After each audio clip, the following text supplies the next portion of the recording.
Muli pong nag-cruise ang landas ni Pangulong Bongbong Marcos at dating Vice President Leni Robredo.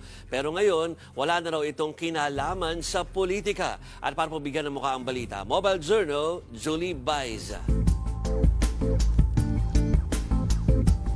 Muling nagharap sina Pangulong Bongbong Marcos at former Vice President Leni Robredo.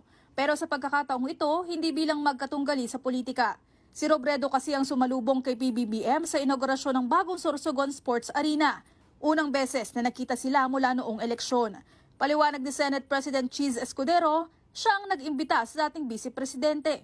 Invite namin si VP Leni para maging bahagi ng kasanggihan festivities at gayon din samahan ako para salubungin bilang Bicolana dito sa Bicol Region si Pangulong Marcos sa kanyang pagbisita dito sa lalawigan ng Sorsogon. Sabi ni Atty. Barry Gutierrez, tagapagsalita ni Robredo, ibinabalik lamang ng dating pangalawang Pangulo ang suporta kay Escudero na nagsisilbing host ng event. Sumusuporta raw kasi si Escudero sa Naga.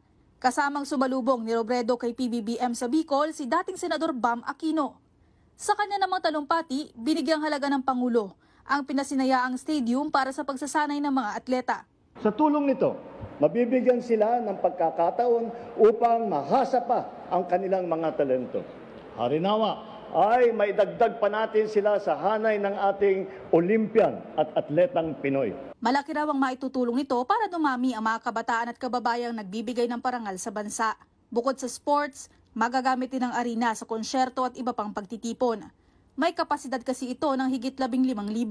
Kaya hirin natin may kakailang simbolo ng progreso ang Sorsogon Sports Arena. Sumasailalim ito sa patuloy na pagsisikap, pagtsatsaga at pag-unlad ng mga Sorsoganon at mga Bicolano. Tinapos naman ng Pangulo ang talumpati sa paghiling sa mga Bicolano ng tulong at pagkakaisa sa pag-unlad ng bansa. Mobile Journal, Julie Baiza po, hatid ang mukha ng balita.